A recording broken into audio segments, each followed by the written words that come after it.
At exactly 2:47 a.m., the last train of the night pulled into the station. The platform was empty, except for a lone man in a dark coat, staring at the train as if deciding whether to step in or turn back. The train doors slid open with a mechanical hiss, and the man finally took a step inside. The air inside was thick with an eerie silence. The usual hum of fluorescent lights flickering overhead was absent. The train should have been empty at this hour, yet a single passenger sat near the far end of the car. A woman, her face hidden beneath a long veil, her hands resting unnaturally still in her lap. The man hesitated before choosing a seat at a distance, keeping her in his periphery. Something about her presence sent an unsettling shiver down his spine.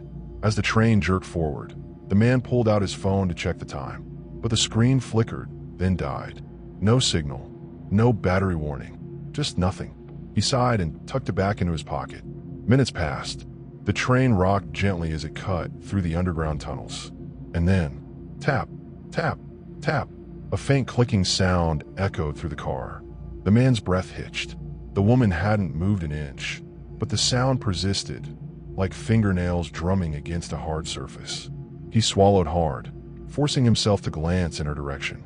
The veil had shifted slightly, revealing just the corner of a pale, cracked lip. A whisper of movement in an otherwise motionless figure. The train conductor's voice crackled through the intercom. Next stop, static. The voice distorted into an incomprehensible screech before cutting out entirely. The man shot up from his seat. His pulse pounded in his ears. He was about to move to another car when, I wouldn't. A voice. Low. Hollow. He froze. The woman still hadn't moved, but the words had come from her direction. He felt his mouth go dry. What? Silence. His fingers curled into fists as he forced himself to breathe. The train had to stop eventually, right? He just had to wait it out. He sat back down, gripping the seat, counting the seconds. But something was wrong. He checked the time on the overhead display. 2:47 a.m. His heart skipped a beat. That was impossible. He had boarded at 2:47 a.m., but at least 15 minutes had passed. He turned to the windows, expecting to see tunnels rushing by, but there was only darkness. No lights, no walls, just an abyss stretching infinitely beyond the glass. A low hum vibrated through the train car. Then, the woman moved, not in a normal way. One moment she was seated, the next, she was closer, not walking, not shifting, just there. A gust of freezing air swept through the train as every light flickered at once. The man stumbled backward, pressing himself against the door. His breath came in short gasps. The train lurched. The lights went out. For a second, there was only silence. Then the doors suddenly hissed open behind him. The man turned, expecting a platform, a way out. Instead, it was the same train car. He had stepped out, only to find himself back where he started. The veiled woman was now standing, and she was facing him. Through the dim emergency lights, he could finally see what lay beneath the veil. And what he saw made him wish he never got on that train. His breath caught in his throat. The veil shifted, revealing a glimpse of something that should not exist. Not in this world. The skin beneath was cracked like old porcelain, but the cracks moved, shifting like they were alive. The train shuddered again. The emergency lights flickered once, twice, then went out completely.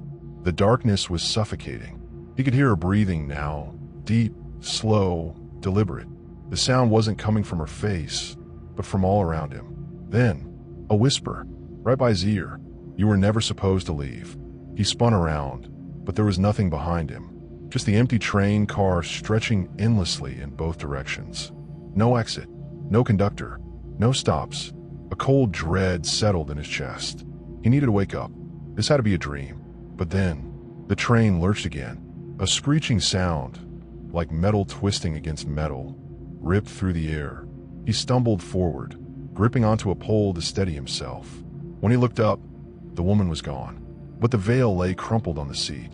A voice, distorted and broken, crackled through the intercom. Next stop, home. The train shuddered violently. The windows shattered outward, revealing nothing but an abyss outside. His body felt weightless, as if gravity itself was dissolving. The train was no longer moving through tunnels. It was falling. The final thing he heard before everything went black was his own voice, echoing back from the intercom. "Welcome back. We've been waiting for you." And then, silence.